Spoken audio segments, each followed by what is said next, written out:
तुम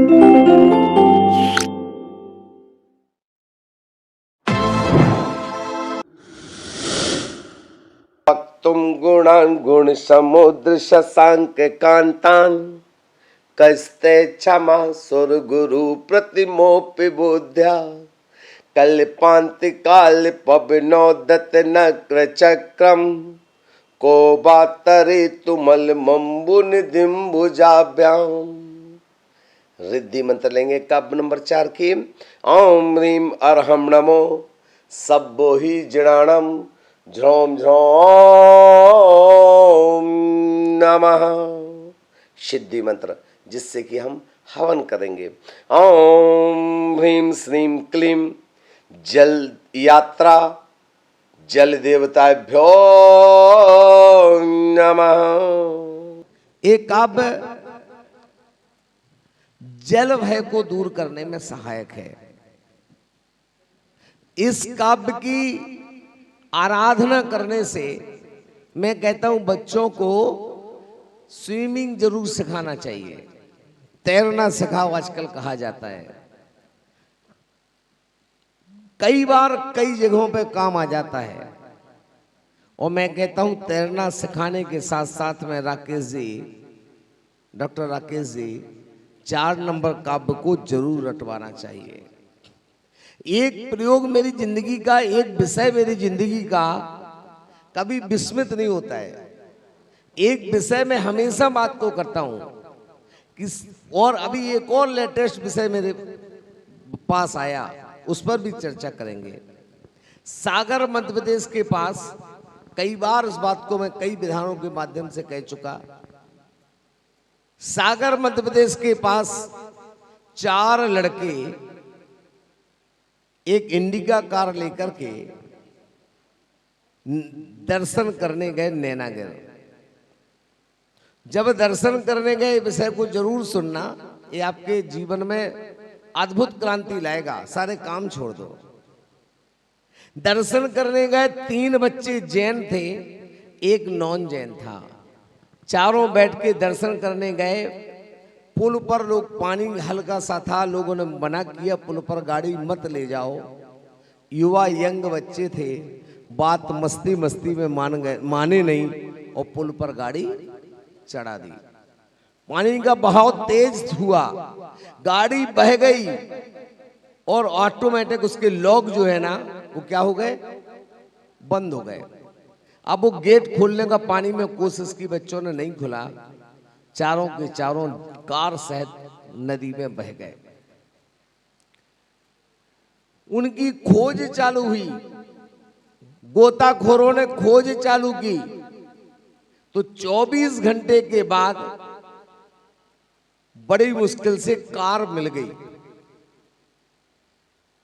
और लगातार खोज हुई। तो उसके 12 घंटे के बाद एक बच्चे की डेथ बॉडी मिली, से निकाला गया। और लगातार खोज चली। 6-7 घंटे के बाद एक बच्चे की और डेथ बॉडी मिली।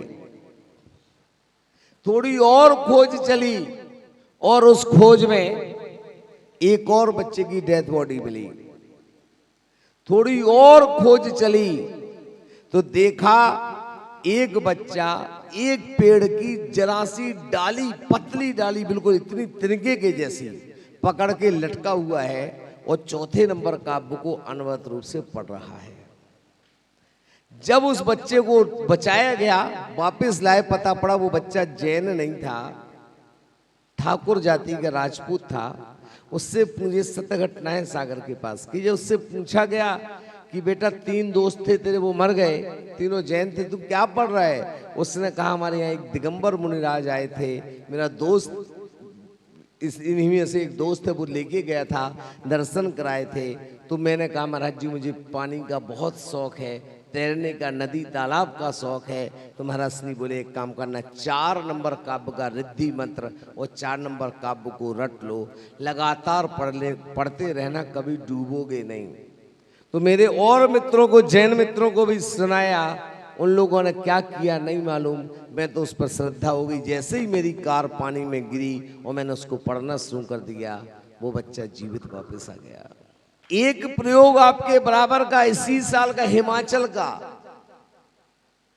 पेपरों में लगातार समाचार चला, माताजी अद्भुत विषय आया कि पति पत्नी दोनों मोटरसाइकिल से जा रहे थे और किस बहाव के कारण कैसे वो नदी में बह गए। हिमाचल प्रदेश की बात है, पुल टूट गया था उसका और वो पति पत्नी बह गए।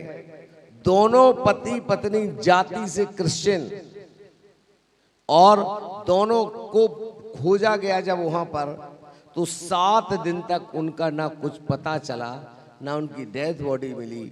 और लगभग पानी के बहाव से 30 किलोमीटर दूर जाकर जब खोजा गया, 7 दिन बाद 8वें दिन जब वो मिले, तो दोनों की दोनों नदी के बीचों में एक टापू टाइप का था, पत्थर था, चट्टान था, उस पर बैठे मिल गए, दोनों सुरक्षित। और उनके पास गए तो दोनों यही काव्य नंबर 4 का पाठ कर रहे थे।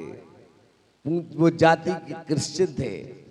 मैं कहता हूं क्यों नहीं श्रद्धान होता है हमें, क्यों नहीं हम इस पर विश्वास कर पाते हैं। और यही कारण है कि हम लगातार बहुत दुख और कारणों में फंसे हैं।